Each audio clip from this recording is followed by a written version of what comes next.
এখন আছি থানচি উপজেলার মাঝখানে একটা ব্রিজে, পাহাড়ের মাঝখানে এটা নিচ দিয়ে ঝিরি বয়ে যাচ্ছে, আর ওই পরে পিছনে একটা খাড়া ঢাল বেয়ে নামলাম, এখন একটা খাড়া ঢাল বেয়ে উঠব, আর ওই পাহাড়টা পার হয়ে আমরা আসলাম। মেঘগুলো কি সুন্দর যাচ্ছে, কালো হয়ে আছে। যাই ঢালটা পার হয়ে যাই দেখি।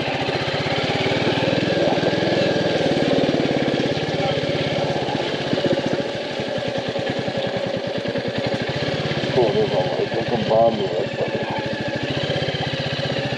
এটা কাদা।